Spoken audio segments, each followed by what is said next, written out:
Call it the curse of the Scambino. A high-ranking executive at the sports channel owned by the Boston Red Sox has been charged with allegedly embezzling more than $500,000 by setting up a sham company with the same name as a real vendor in order to direct payments into his own pocket.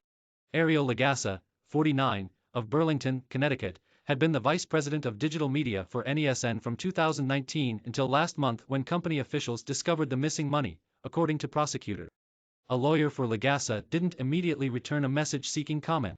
Launched in 1984, NESN is majority-owned by the Red Sox's parent company with the rest controlled by the company that owns the Boston Celtics and Bruins. It broadcasts games for all three teams.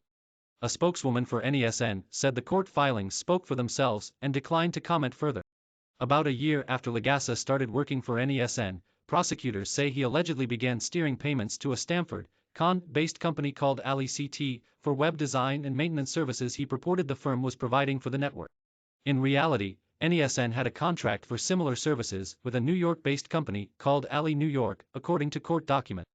Legassa, who led a team of dozens of employees and oversaw all the network's digital contracts, claimed the two companies were the same, prosecutors said.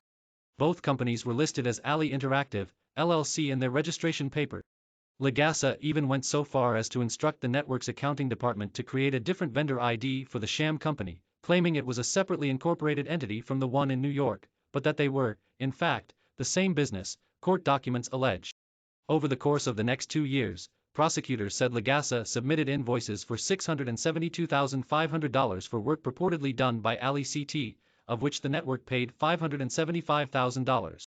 During the same period, the company paid Alley New York $400,000 for the same work. Prosecutors say Legassa then shifted much of the money into his own bank accounts, using some to pay off a $50,000 auto loan and other credit card debt.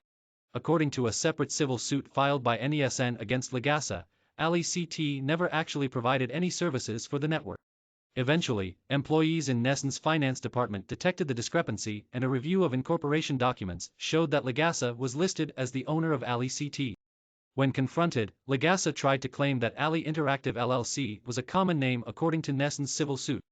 But when pressed by the network's head of finance, he admitted he had created the Connecticut company, and that it had no relationship with the one in New York, prosecutors said. He was fired on January 6 and NESN filed a civil suit against him the following day. By the end of January, Legassa was criminally indicted on mail fraud charges in federal court in Boston and he was arrested in Connecticut on Wednesday. If convicted, Legassa faces up to 20 years in prison.